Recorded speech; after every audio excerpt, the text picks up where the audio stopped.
आपकी सिस्टर को जिस तरह से देश ने सराहा है, जिस तरह से हाथों हाथ लिया है, और खुद प्रधानमंत्री जब परिवार से मुखातिब होने के लिए आते हैं, खुद उनसे मिलते हैं, ये अपने आप में बहुत बड़ी बात है। ये तो हर किसी का नसीब नहीं होता। ये तो बहुत किस्मत से मौका मिलता है। जो इस तरह के अचीवमेंट्स होते हैं अपनी कंट्री के लिए, पैट्रियोटिज्म एक अलग ही तरह का लेवल होता है, क्योंकि हमारे जनरेशन टू जनरेशन जो है वो कंट्री को सर्व करते आए हैं। मेरे दादा भी आर्मी में थे, पापा भी आर्मी में थे, मेरी सिस्टर भी आर्मी में है। तो और प्रधानमंत्री जी उस चीज़, हम उनसे मिलते हैं उस चीज़ को लेके, मतलब वो मोमेंट में शब्दों में बयान नहीं किया जा सकता। वो अलग ही फीलिंग थी, वो सारी मिक्स फीलिंग थी। मतलब एक आश्वासन था। तब जब हजारों की संख्या में, हमें बताया गया 45,000 महिलाएं जो हैं वो उनके अभिवादन के लिए वहाँ उमड़ी हुई थी। पूरी फीमेल थी, पूरी नारी सशक्तिकरण, पूरी मतलब फीमेल को इतना लेवल हाई कर दिया मोदी जी ने। मैं खुद फीमेल हूँ तो मुझे पता लगता है कि फीमेल होना प्राउड वाली बात हो गई है। अब लोग ये नहीं बोलेंगे कि बेटा चाहिए बेटी चाहिए, ऐसा बोलेंगे। तो ये मोदी जी के जो है पूरे काल में। कि सिस्टर ने एक संदेश दिया है ये अपनी बातों के जरिए। हाँ, एक मेरी सिस्टर के ज़रिए संदेश तो डेफिनेटली पहुँचा है कंट्री में कि हम सब भारतीय हैं, हम सब एक हैं, हम सबको मिलके जो है पूरे कंट्री का विकास करना चाहिए। हम सब मिलके अगर गवर्नमेंट का साथ दें तो हम बहुत आगे बढ़ सकते हैं, और ये हमें करना भी चाहिए। क्योंकि सारे के सारे जो इंडिया के जो लोग हैं वो थोड़ा मुझे लगता है कि थोड़ा प्रॉब्लम तो था, वो सबको पता है। तो वो चीज़ों में एक यूनिटी आई है, एकता आई है, प्लस पैट्रियोटिज्म की जो फीलिंग है ना वो इतनी बढ़ चुकी है ना कि हर कोई चाहता है आज के टाइम में कि मुझे डिफेंस ज्वाइन करना है। मुझसे लोग पूछ रहे हैं एसएसबी कैसे देना है, आप एनसीसी में तो डायरेक्ट एंट्री कैसे जाना है।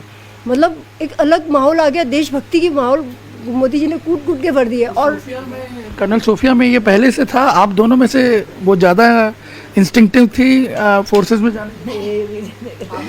मैं एक्चुअली आर्मी में जाना चाहती थी। मैंने जो है वो मुझे राइफल शूटिंग में प्राइम मिनिस्टर मुझे प्रेसिडेंट जो KR नारायण जी थे, उन्होंने मुझे गोल्ड मेडल दिया हुआ है। मैं राइफल शूटर भी हूँ नेशनल लेवल पे, प्लस मैंने स्लिदरिंग किया है, मैंने RDC, बट मेरा आर्मी में नहीं हुआ, मुझे आर्मी में लिया नहीं गया।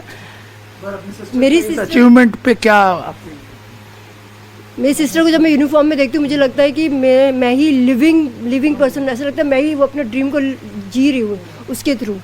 वो जो भी करती है ऐसा लगता है जैसे मैंने कुछ कर दिया, मुझे ऐसा लगता है मेरा ही अचीवमेंट हो गया है।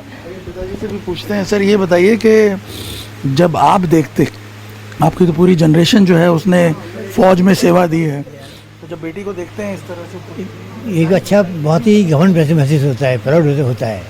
यहाँ भाई हमारी बेटी भी देश की सेवा कर रही है, वही घमंड होता है। तो कभी आपने ये कभी ख्याल आया होगा कि प्रधानमंत्री इस तरह से अप्रिशिएट करेंगे उनके जेस्चर को, और एक दिन जो देश के लिए एक नैरेटिव सेट करना है विश्व के सामने, उसमें वो भागीदार होंगे? नहीं, वो तो सोचा नहीं था, लेकिन ये बहुत ही बड़ा हमारे प्रधानमंत्री ने कार्य किया है और बहुत अच्छा हुआ है। और आज उनसे मिलके कैसा लगा? आज मुझे बहुत प्रसन्नता हुई है, हृदय में उसको बयान ही नहीं कर सकते ना, जितनी प्रसन्नता हुई है वो बोलना योग्य नहीं है।